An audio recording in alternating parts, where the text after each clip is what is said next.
Feliz sábado a todos. É um prazer estar com vocês novamente, depois de uma semana onde nós podemos aí desfrutar das bênçãos de Deus nessa semana de oração que tivemos.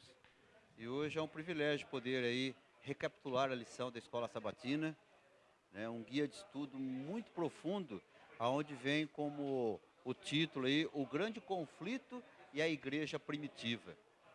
Às vezes nós começamos a pensar o seguinte: será que a igreja primitiva, aquela igreja cheia de Espírito Santo, aquela igreja que viu Jesus face a face, que contemplou a vida do Messias 3 anos e meio, que viu a sua morte, que viu a sua ressurreição, a sua ascensão ao céu, ela passava por conflito? O que vocês acham? Passava. Uma coisa que é prometido na palavra de Deus, irmãos, é o seguinte: que Deus, Ele nunca prometeu que tiraria de nós as dificuldades, mas que Ele estaria sempre do nosso lado, nos auxiliando e nos fortalecendo diante das dificuldades. E a igreja primitiva, que é a primeira igreja, logo depois que Jesus ascendeu aos céus, é um exemplo bíblico de como Deus atuou nessa igreja. Então, nós vamos ver nessa semana, passo a passo, tudo como o Espírito Santo dirigiu essa igreja e como ela foi uma igreja triunfante, uma igreja gloriosa na sua época. Por quê? Uma igreja que representava Cristo fielmente. O verso para memorizar é o que está relatado em Atos 4, versículo 13, que diz assim: ao verem a intrepidez de Pedro e João, sabendo que eram homens iletrados e incultos, admiraram-se e reconheceram que havia eles estado com Jesus. Esse verso nós vamos comentar ele mais para frente, mas ele nos chama a atenção logo na lição de abertura pelo seguinte: nós sabemos que das pessoas que Jesus convidou para ser seus seguidores, poucos, ou posso dizer quase nenhum, com exceção de Mateus, era uma pessoa culta, uma pessoa que podia dizer que tinha conhecimento de alguma coisa. O mais, eles eram homens simples, homens pescadores, homens que viviam aí da agricultura e que não tiveram a oportunidade de frequentar grandes escolas, as escolas dos rabinos na época, para poder então ser pessoas cultas e letradas, pessoas de destaque na época. Mas, no entanto, esse verso 13 de Atos 4, ele nos chama a atenção devido à maneira como ele foi falado. E isso chamou muita atenção da liderança do povo, pelo fato do modo como eles falavam. Tá certo? Então nós vamos ver aí como é que chegamos até esse ponto. A lição, aí ela fala de um novo começo. Por que um novo começo? Nós podemos separar a história da igreja em duas palavras que o mundo hoje também faz. Nós costumamos dividir a história em antes de Cristo e depois de Cristo. A história antes de Cristo, como que ela terminou, e um novo começo com Jesus Cristo. A lição de vocês aí, ela fala de um novo começo, e nós queremos destacar aí, nesse novo começo, o papel do Espírito Santo. Por quê? Nós vamos falar do Espírito Santo antes e o Espírito Santo depois. Notem que Jesus já havia orientado os discípulos de que eles deveriam permanecer em Jerusalém até que do alto eles fossem revestidos de poder. Era o poder do Espírito Santo. Até então, o Espírito Santo não havia sido derramado na sua plenitude. Por quê? Porque Jesus Cristo ainda estava com a igreja aqui na terra. Agora, a partir do momento que ele ascendesse aos céus, um novo começo, então, teria que ocorrer com a igreja. Eles teriam que aprender agora a caminhar com as próprias pernas. Eles teriam que, a partir de agora, viver uma vida sem Cristo, mas pela fé. Então, a ordem de Cristo foi o seguinte: olha, vocês vão ser revestidos do alto do quê? De poder. Então Jesus ele deu algumas instruções para eles e falou o seguinte: olha, vocês vão ficar aqui em Jerusalém até que do alto vocês vão ser revestidos de poder. E logo em seguida, vocês vão fazer o quê? Vocês vão sair a pregar o evangelho aos outros povos. Vocês vão sair de Jerusalém, dos termos de Jerusalém. Vocês vão para Samaria, Judéia e até os confins da terra. Isso aconteceu do jeito que Jesus falou, certinho?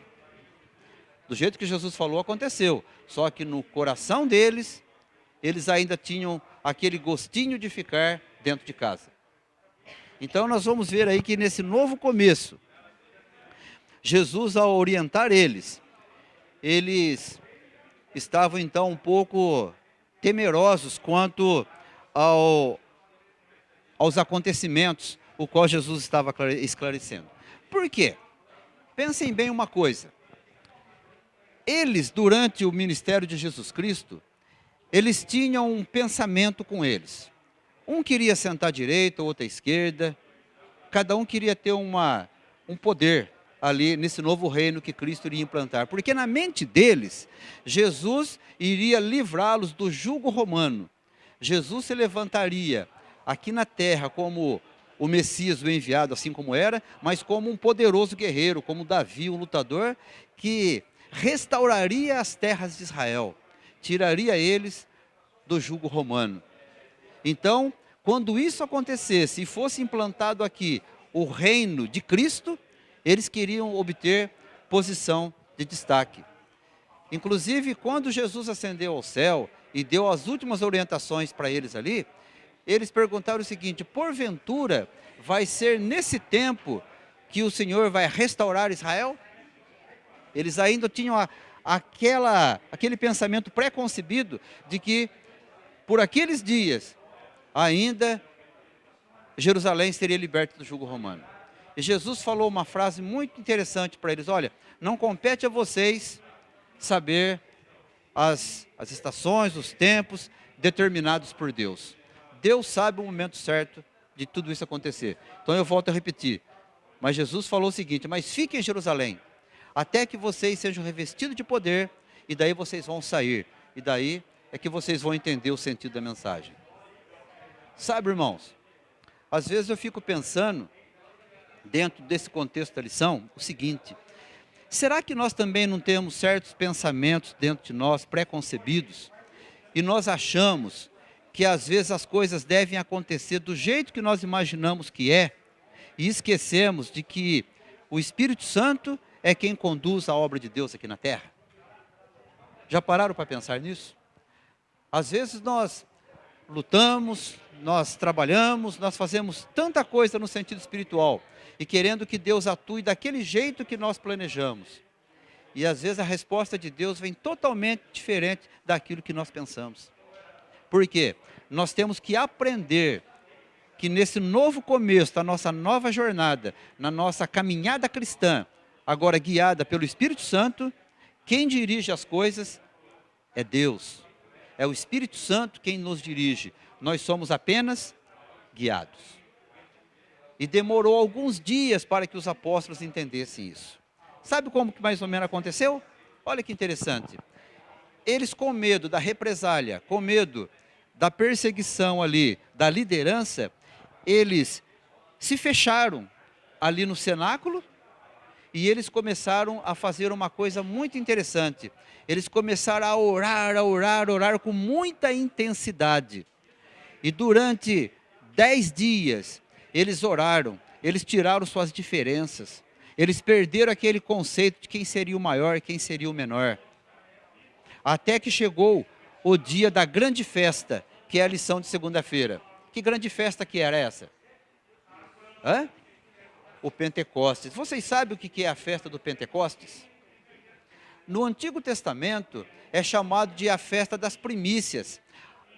Na colheita, o primeiro fruto, aquilo que eles colheram com tanta alegria, era o que eles iam agora nessa festa ofertar a Deus, dedicar a Deus a sua plantação, a sua colheita. E o que aconteceu? Nesse dia, estavam ali, nessa festa, Gentes de todas as nações debaixo da terra reunidas em Jerusalém. Sabe por quê? As duas festas que chamavam mais atenção e era mais importante para o povo judeu, uma era a Páscoa e a outra era o Pentecostes. Era uma época em que as pessoas vinham de todas as regiões, judeus que estavam espalhados por todas as nações, eles vinham a Jerusalém, para que ali em Jerusalém eles fizessem ali as suas ofertas a Deus. E o que aconteceu? Existia ali mais de 15 nações reunidas, e nesse dia, o apóstolo Pedro, ele fez um sermão. E nesse sermão, nós vamos já falar do resultado. 3.000 pessoas foram convertidas a Deus e foram batizadas. Bom, então vamos falar uma coisa aqui, vamos tentar entender esse assunto. Se eles se converteram a Deus, é porque eles estavam andando como? Certo ou errado? Errados. Se eles se converteram a Deus, eles estavam andando numa direção, e fala que nesse dia 3.000 pessoas se converteram. Mas se converteram do quê? Se eles já eram judeus e viviam em outras nações. Vocês pararam para pensar um pouco nessa questão? Vocês querem entender o que foi que aconteceu? Como a lição está falando de grande conflito, vamos entender uma coisa, irmãos. Preste bastante atenção. Por ocasião da Páscoa, muitas dessas pessoas, elas foram influenciadas pela liderança para participarem da crucifixão de Cristo. Estão entendendo? Eles foram aqueles que apoiaram a morte de Jesus ali, naquele dia, na Páscoa. E quando Pedro, um homem iletrado, inculto, como eu falei, sem cultura nenhuma, ele começou a falar, o que aconteceu? A Bíblia é muito bonita quando ela relata, que fala que como línguas repartidas em fogo, pousou sobre cada um deles, e eles começaram a falar. Interessante que eles começaram a falar em língua estranhas para a nação de Israel, mas para aquele povo que estava ali, uma língua bastante familiar, bastante acessível. E eles começaram a ficar assim atônitos. Eles falavam: ora, porventura não são judeus esses que estão falando conosco? E como é que nós conseguimos entender na nossa própria língua, na nossa língua natal? Vocês estão entendendo? Era o Espírito Santo que fez com que eles falassem e cada um deles entendia na sua própria língua. Pode falar.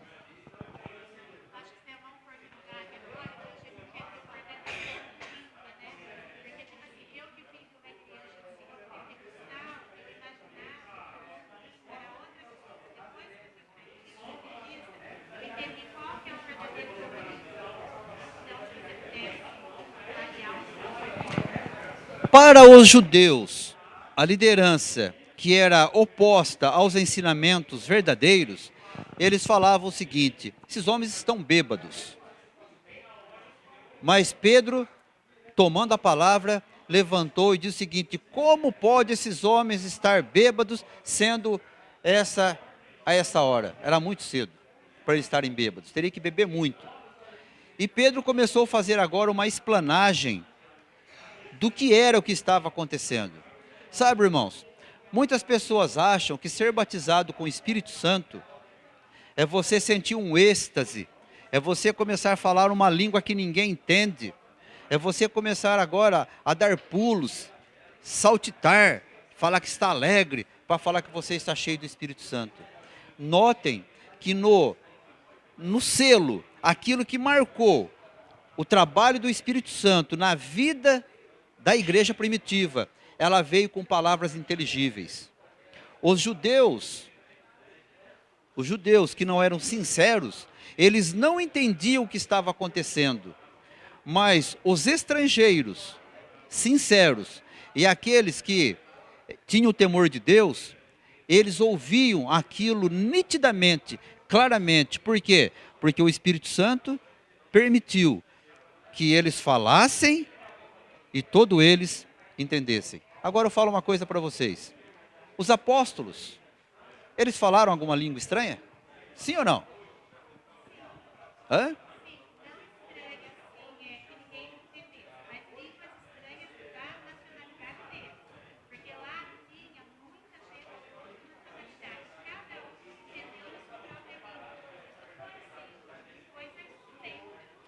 É como que pode uma pessoa sem cultura nenhuma, um pescador que nunca foi na escola, estar falando uma língua de uma outra nação, várias nações, e cada um entendia aquilo claramente. Como que pode ser isso? Como que pode ser isso? Vocês estão percebendo? Sem existir um intérprete. Muito bem, Osmar. Então vocês notem que o poder do Espírito Santo, quando ele marcou esse novo começo, o Pentecoste foi a marca. Então nós temos a história da igreja de Cristo aqui na terra, antes do Pentecostes e depois do Pentecostes. Só que eu gostaria que vocês entendessem uma coisa. Jesus, lá no Monte das Oliveiras, antes de ascender ao céu, ele falou o seguinte: olha, por esses dias vocês vão ser revestidos do quê? De poder. Então até esse dia eles deviam ficar aonde? Ficar em Jerusalém. Mas logo em seguida, eles deviam então partir agora para as outras terras, anunciar as grandezas de Deus. E ali em Jerusalém, enquanto eles estavam ali, o apóstolo Pedro, parece que ele tomou a postura, a dianteira, e ele manteve, como disse, a postura dele e foi em frente. E ele enfrentou a liderança ali dos fariseus, dos saduceus, dos judeus em si. Por quê? Ele foi a pessoa de destaque entre os apóstolos. E aconteceu um episódio interessante, que Pedro e João, eles curaram um paralítico, desde a nascença. E os saduceus ficaram agora encafifados com isso. Mas como pode? Esses homens agora, em nome de Jesus, curaram um paralítico. A grande questão era o seguinte, que eles curaram, não tinha dúvida, não tinha o que questionar, não tinha como bater, porque o homem era paralítico e agora ele estava andando. E ele mesmo falou: olha, uma coisa eu posso garantir para vocês, no nome desse Jesus aí que eu fui curado, eu estou andando, eu estou bem. Então, contra o paralítico não tinha argumento. O problema era que João e Pedro foram chamados perante o Sinédrio, e ali eles foram proibidos de falar no nome de Jesus. Então, se vocês abrirem a Bíblia de vocês em Atos 4, versículo 12, nós temos um dos versos mais bonitos do livro de Atos, aonde foi a resposta de Pedro para essa liderança. E ele fala que abaixo do céu e em cima da terra não existe nenhum outro nome pelo qual nós devamos ser salvos. E daí entra o verso 13 da lição, que é o verso para memorizar, que quando eles viram a intrepidez com que Pedro e João falavam, eles não podiam negar. Esses homens, eles haviam realmente estado com Jesus. Não tinha como negar. Eu quero aqui abrir um parênteses, irmãos. Eu gostaria de comentar com vocês aqui uma coisa. Toda pessoa que está com Jesus, ou anda com Jesus, as coisas mudam. Preste atenção nesse parênteses que eu estou abrindo. É impossível uma pessoa falar que anda com Jesus, que está com Jesus, ou que teve um encontro com Jesus e continua do mesmo jeito. É impossível. Notem Pedro antes de Jesus ascender o céu. Como que era Pedro? Pedro é aquele briguento, aquela pessoa que criava problemas, aquela pessoa que pronto para falar, mas também foi pronto para trair. Mas Pedro tinha uma virtude, correu se arrepender do que fez. O encontro fez a diferença na vida de Pedro. E agora Pedro, ele olha para aqueles homens e fala o seguinte: veja se é justo. Como que nós podemos deixar de falar das maravilhas que Deus tem feito? Como? Como? Vê se é justo o que vocês estão pedindo para nós. Então aqueles homens, eles não podiam negar de que os discípulos, eles estiveram com Jesus. Por quê? Devido à atitude deles, de como é que eles estavam. A ousadia, a intrepidez no falar. Como que eles falavam com convicção as coisas. Sabe, irmãos, quero fechar o parênteses e aqui levar um pensamento para nós. Nós precisamos gastar mais tempo com Jesus através da sua palavra. estudar mais a Bíblia, porque isso daí vai fazer a diferença na nossa vida a cada dia. E eles mostraram essa diferença. Sabe, irmãos, no Pentecostes aconteceu um fato interessante, que a lição chamou a atenção. Eu gostaria que vocês meditassem o seguinte: lá em Gênesis, logo depois do dilúvio, os homens começaram a construir uma torre com medo da ação de Deus. Se Deus mandasse um dilúvio de novo, eles subiriam na torre e escapariam do dilúvio. E o que aconteceu lá nessa torre? Deus confundiu as línguas. A Torre de Babel é chamada a Torre da Confusão, porque ali Deus confundiu as línguas para que eles se espalhassem. Porque nunca foi plano de Deus que a igreja dele, que o povo dele vivesse agrupado, sabe, grupinhos. Esse não é o plano de Deus. O plano de Deus era que eles se espalhassem. E como eles se ajuntaram, Deus confundiu as línguas para que eles não entendessem. E aqueles que se entendessem formassem as suas ramificações e fossem embora, que se espalhassem. No Pentecostes, aconteceu algo semelhante, só que no Pentecostes, Deus fez o que agora? Deus uniu eles, pelo Espírito Santo, nas línguas, para que eles entendessem o plano da salvação. E ali, eles entenderam que essas pessoas que foram enganadas na Páscoa, no Pentecostes agora, eles se converteram. E 3.000 pessoas foram batizadas. Que bonito, não? Como eu falei, eles gostaram tanto da situação que começaram a ficar em Jerusalém, curaram o paralítico. Mas esse era o propósito de Deus, que eles ficassem em Jerusalém? Não, eles tinham que sair. E o que Deus teve que fazer para que eles saíssem de Jerusalém? Vocês sabem? O que foi que aconteceu para que eles pudessem sair dali? Tinha os diáconos, 7 diáconos, que a Bíblia fala que eles eram homens cheios do Espírito Santo. Eu até acho bonita a função do diácono, quando ele leva isso aqui muito a sério.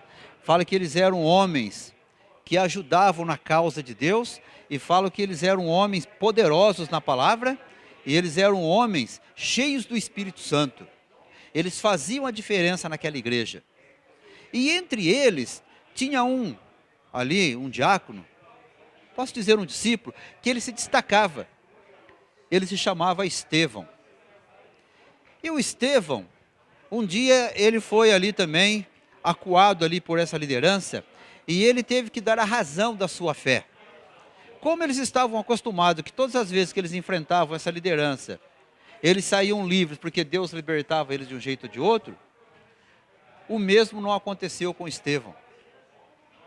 Quando Estevão contou toda a vida de Cristo, desde lá do Gênesis, que estava prometido, até a sua morte, ressurreição e ascensão ao céu. E quando Estevão disse que eles eram culpados da morte desse justo, eles se enfureceram. A Bíblia fala que eles cerraram os dentes. Eles pegaram pedras, arrastaram Estevão para fora, e o que aconteceu? Ele foi apedrejado e foi morto. E por que Deus não livrou Estevão? Por que Deus livrou Pedro, tirou Pedro da prisão quando ia ser morto, e não livrou Estevão? Às vezes, irmãos, nós fazemos muitas perguntas, muitos porquês. Por que certa coisa acontece? Nós temos que entender o seguinte: quem estava dirigindo a igreja era o Espírito Santo. E como eu falei, eles eram apenas personagens guiados pelo Espírito Santo. E nesse momento, agora, eles haviam esquecido da missão deles de saírem de Jerusalém. Eles tinham que sair e pregar a salvação, o evangelho às outras nações. É gostoso ficar em casa, né? Tudo familiar, mais acomodado, tranquilo, e eles estavam ali. Até esse momento, o evangelho não havia sido pregado aos gentios, somente aos judeus. Essas nações que estavam no Pentecostes, eles eram judeus prosélitos. Sabe o que é judeus prosélitos? Filhos de judeus que nasceram em outra nação. Um exemplo: o japonês veio para o Brasil e aqui ele teve um filho. Ele é japonês ou é brasileiro? Cidadão, mas ele é filho de japonês. Acontecia no Pentecostes a mesma coisa. Eles eram judeus que se espalharam para as outras nações, tá certo? Só que nessas festas eles vinham a Jerusalém. E aqui, quando eles viram o que aconteceu, eles ouviam na sua terra natal, lá de onde eles nasceram. Mas eles eram descendência judeu. Nenhum gentil ainda havia se convertido. Agora aqui, Deus estava trabalhando. Então, pasmem. Não fiquem preocupados. Se um justo tiver que morrer, para que Deus use a morte dele para converter um injusto. E foi justamente o que aconteceu no apedrejamento de Estevão. Estevão estava morrendo, mas Deus estava trabalhando na vida de quem? Quem? Saulo de Tarso, irmãos. No auge da vida de Saulo, após o apedrejamento, Saulo, ele foi praticamente convidado para assumir posso dizer assim, um ofício dentro do Sinédrio ali de mais poder, de mais destaque. E no entanto, foi nesse momento do auge da vida de Saulo que Deus estava trabalhando. Eu acho até bonito quando João Batista estava lá no cárcere e quando trouxeram a mensagem de Jesus Cristo para ele, e ele falou o seguinte: é necessário que ele cresça e que eu diminua. É necessário que ele viva e que eu morra. João sabia o que ia acontecer com ele.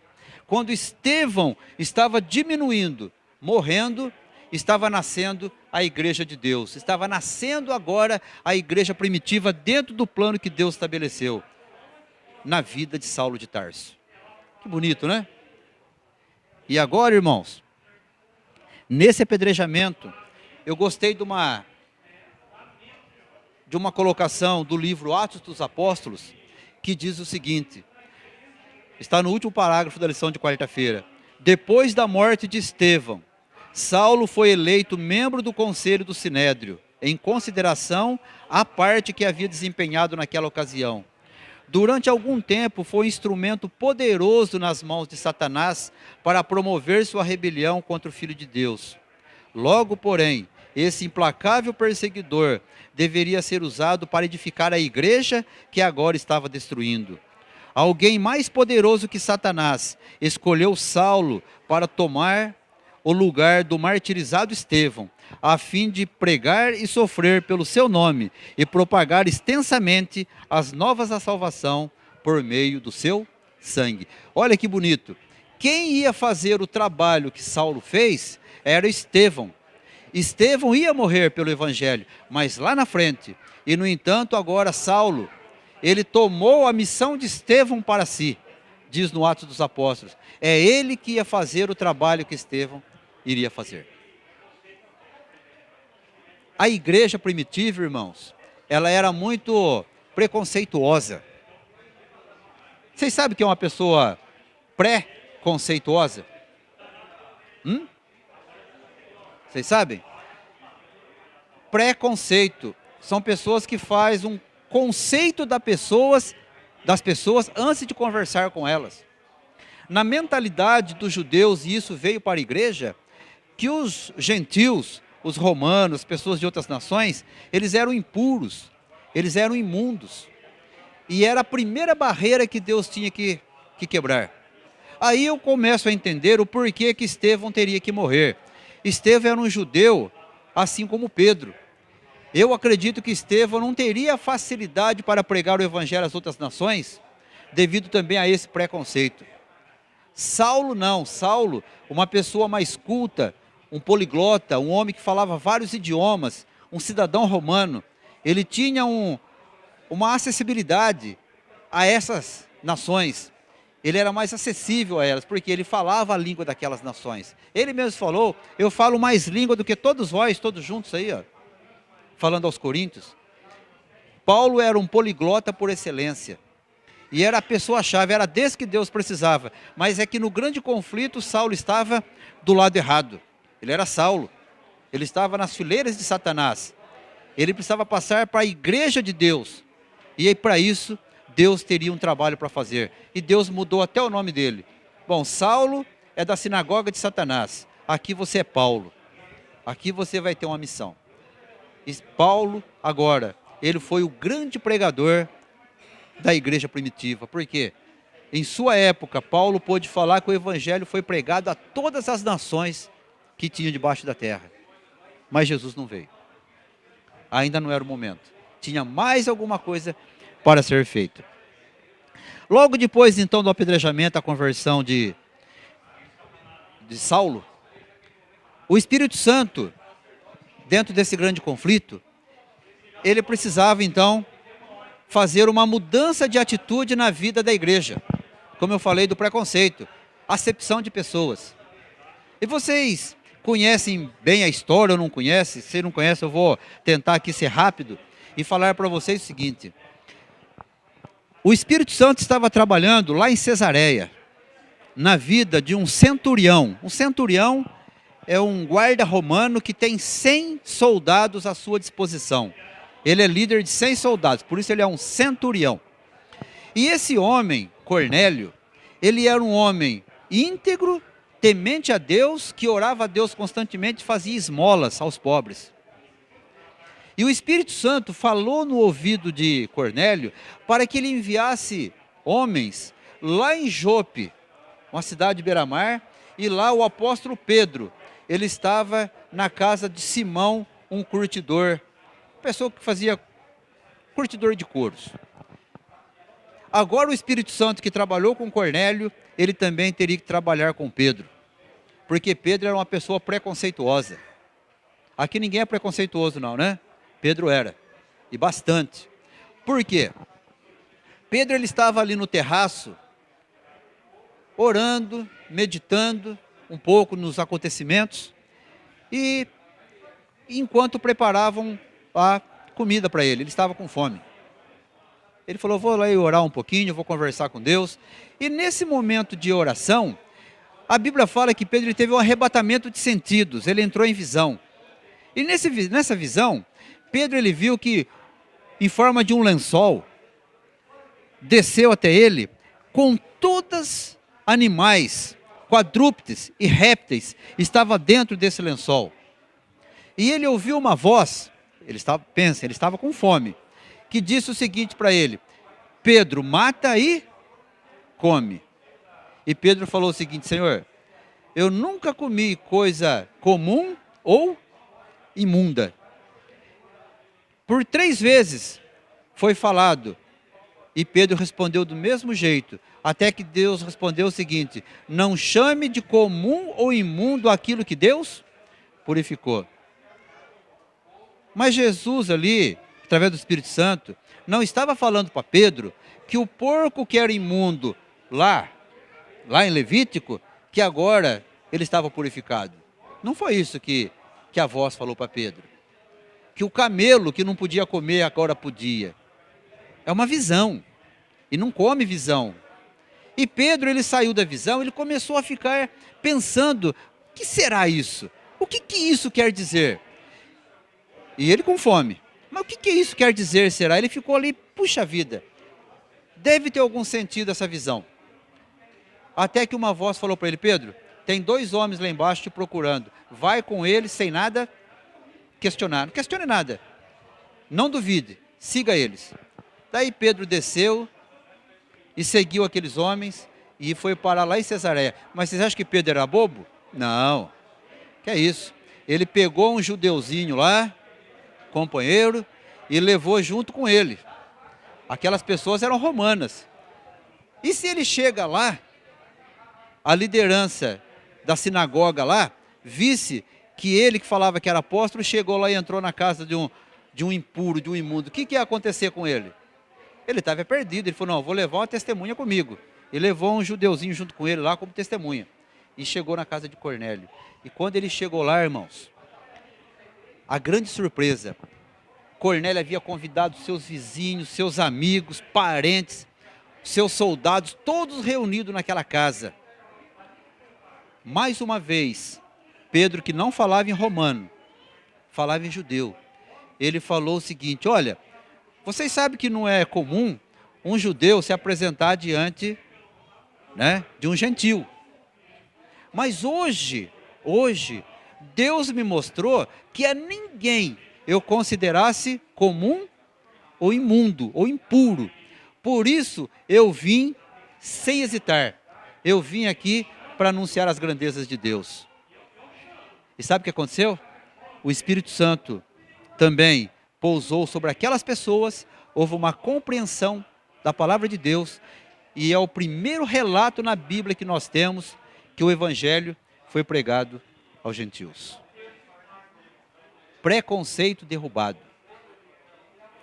Sabe, irmãos, às vezes nós corremos um risco de achar o seguinte: o Evangelho, para esse eu vou pregar. Não, aqui não. Para aquela irmã eu vou falar para ela do amor de Deus. Não, para a Rosana não. Nós criamos um preconceito porque nós queremos ajeitar as coisas do nosso jeito, mais fácil. Então nós começamos a falar o seguinte: bom, essa Deus vai salvar, essa Deus não vai. Esse Deus vai salvar, esse não. Então nós queremos fazer o papel do Espírito Santo. Note que Pedro, que estava com fome, ele desceu, seguiu, foi lá e pregou. E as pessoas se converteram. Não é nós que usamos o Espírito Santo, irmãos. É o Espírito Santo que nos usa para a pregação do Evangelho. Qual que é o papel do Espírito Santo na igreja primitiva? Somente pregação do Evangelho. Qual que é o papel do Espírito Santo na igreja remanescente? Qual? É falar línguas?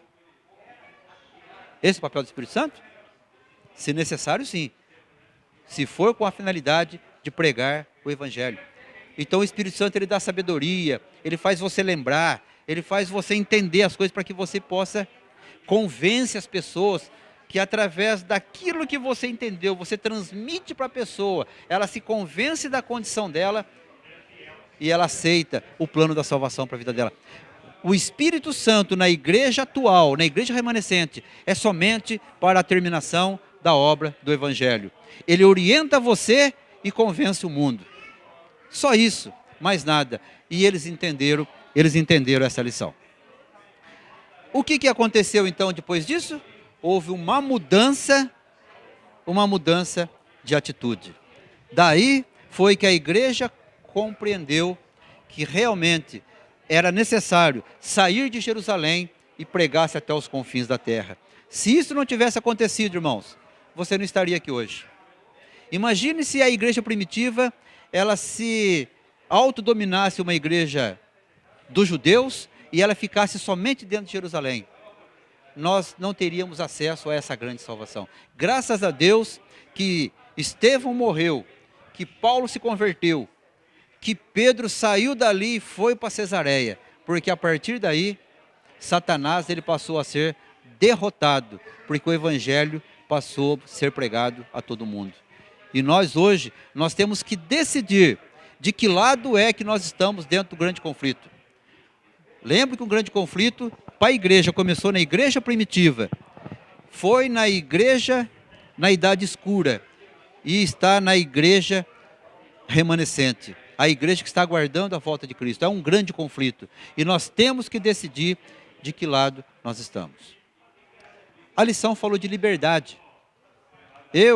Cada um de vocês está aqui esta manhã, vocês têm o direito de escolha, vocês são livres para escolher de que lado vocês estão dentro do grande conflito. É por isso que dentro da lição, na parte de sexta-feira, fala a respeito desse grande escritor russo que ele escreveu sobre a volta de Jesus à Terra, mas não da maneira predita na Bíblia. Olha que interessante isso. Em vez disso, na história que ele inventou, Jesus voltou no auge da Inquisição, quando os líderes religiosos usavam seu poder para o mal. O chefe da Inquisição mandou prender Jesus, que veio como humilde camponês, e mandou lançá-lo num calabouço.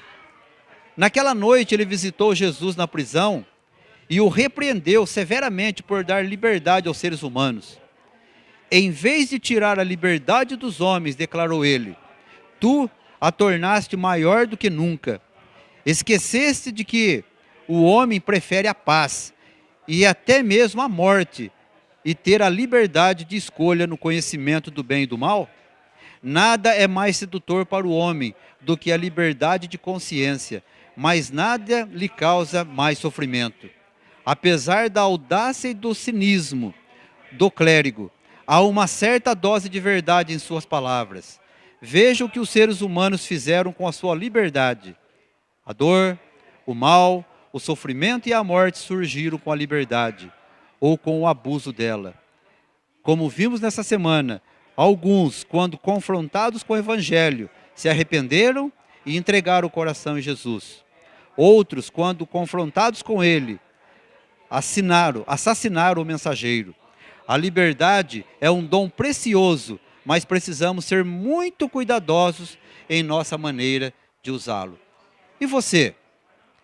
Como que você vai usar a liberdade que Deus te deu nessa semana que está aí à frente?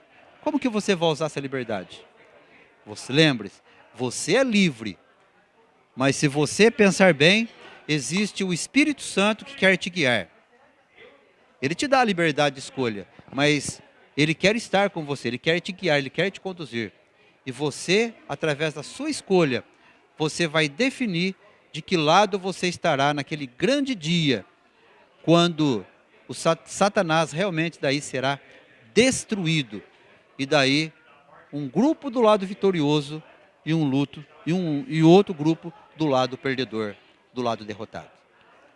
Que você possa fazer a escolha certa, que você venha fazer uso legítimo da liberdade, para que você seja um verdadeiro seguidor de Cristo, uma pessoa guiada pelo Espírito Santo, assim como foi Pedro, assim como foi Saulo, assim como foi Estevão, pessoas que deixaram ser guiadas pelo Espírito Santo e Deus pôde fazer uma grande obra na vida delas para converter e convencer pessoas através do Espírito Santo do pecado, da justiça e do juízo. Que Deus possa abençoá-los, para que vocês possam ser pessoas guiadas pelo Espírito Santo, pessoas da igreja remanescente, que mesmo diante do conflito com Satanás, são pessoas que saíram e vão sair vitoriosos naquele grande dia. Que Deus possa abençoá-los, é a minha oração. Amém.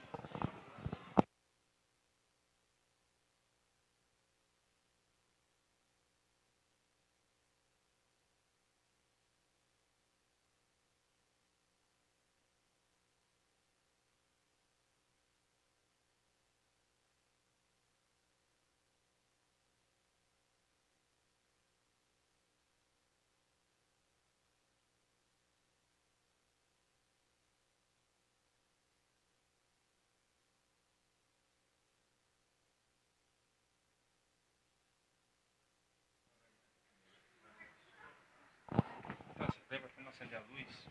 Você desliga ela chegar na frente.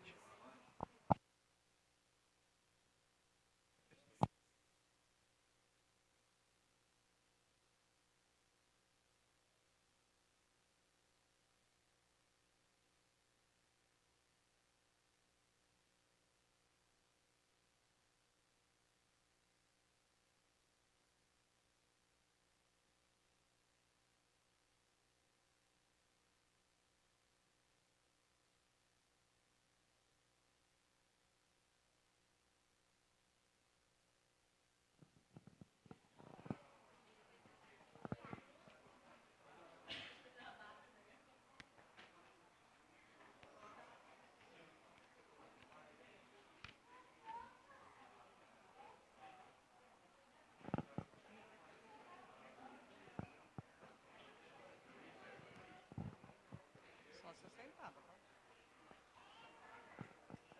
Quem estiver sentado.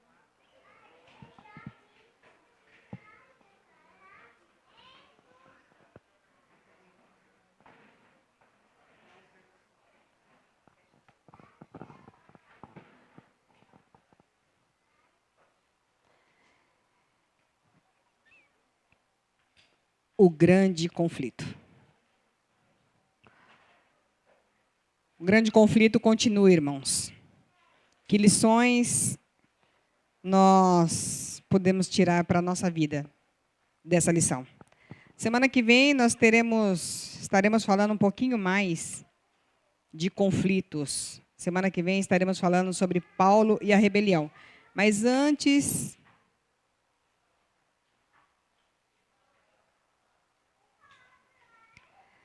que nós encerremos, nós vamos ainda escutar mais uma mensagem que possamos estar atentos a essa mensagem de Deus para nós.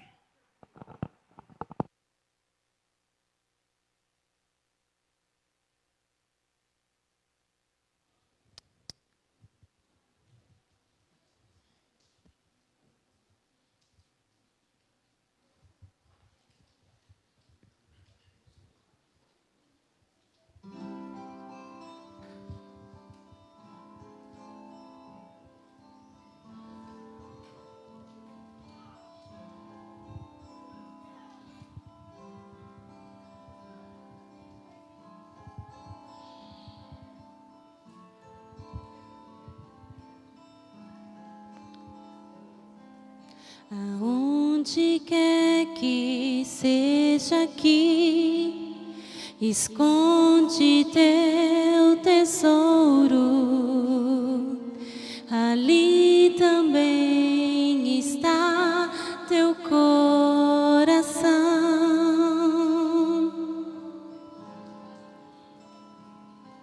Se aqui na terra o esconderes, ladrões podem roubá-los, ou podem escondê-los lá no céu.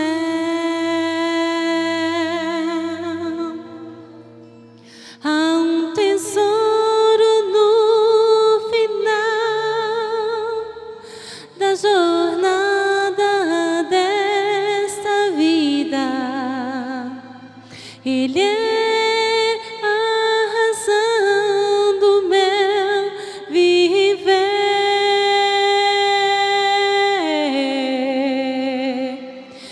Cristo é meu tesouro, é a razão pela qual eu vivo. Será o meu tesouro até morrer.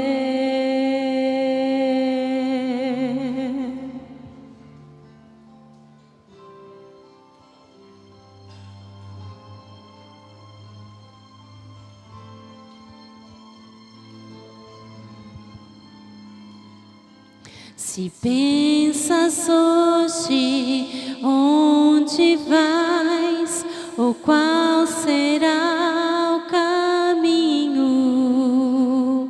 existe um mapa para todos nós. Se nós o lermos e o seguirmos aonde ele indica, não nos perderemos, só temos que escolher.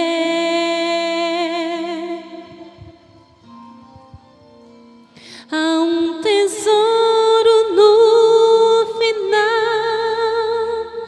da jornada desta vida. Ele é a razão do meu viver.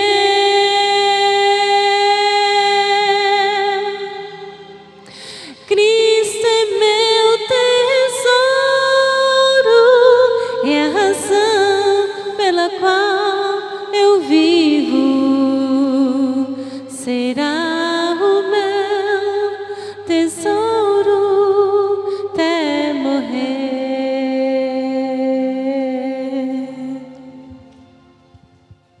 Há um tesouro no final da jornada desta vida.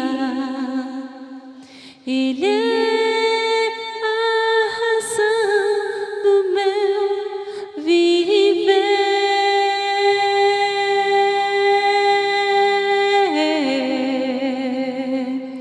Cristo é meu tesouro,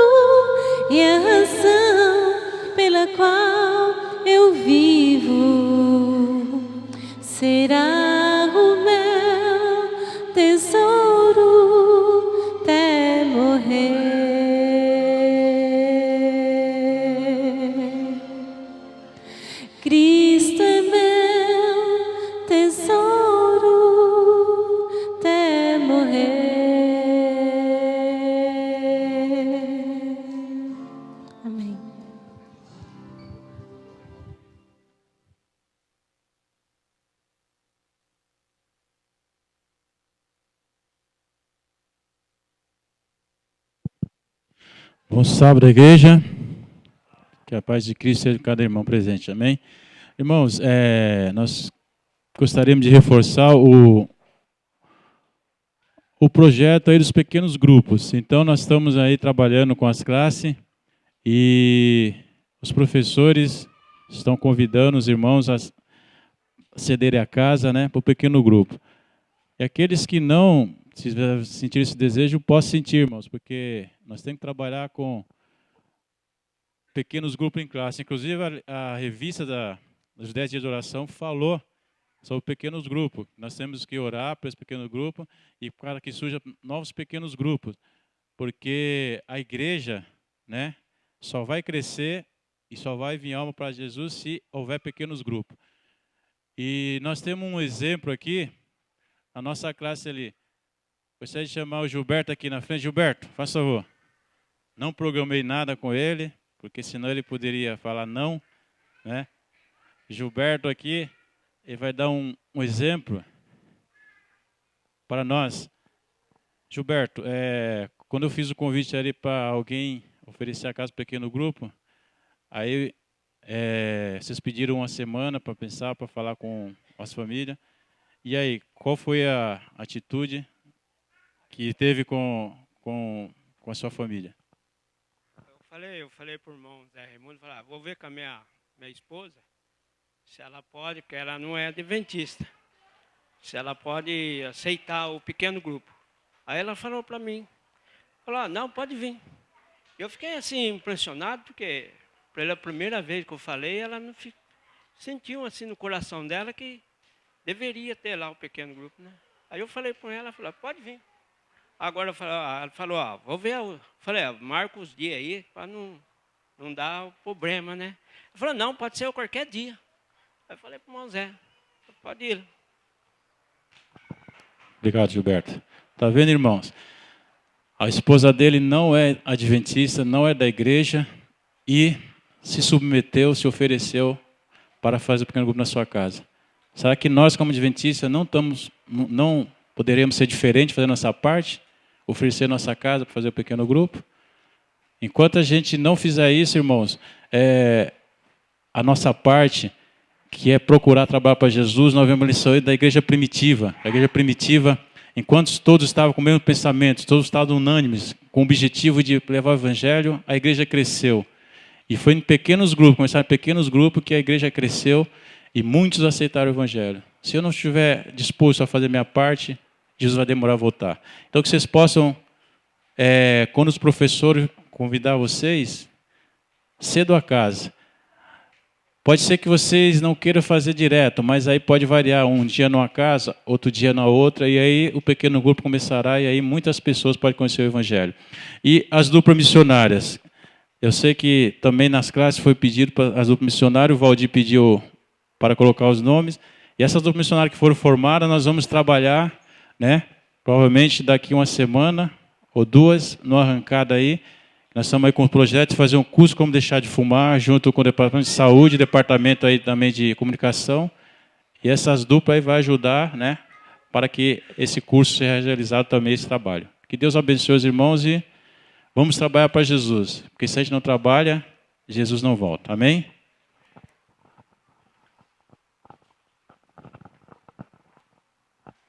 Então, nesse momento, irmãos, nós, só lembrando, a lição da semana que vem já é a 10ª lição. 10ª lição vai falar sobre Paulo e a rebelião. Eu só vou fazer uma perguntinha. Você já está se preparando? Já adquiriu? Você fez a assinatura da lição? Se você não tiver assinatura, irmãos, já está na hora de você buscar a lição, porque daqui a pouco já é o 13º sábado, já estamos acabando o trimestre, que nós possamos estar preparados, para que não falte a lição na nossa casa. Vamos ficar em pé e vamos orar?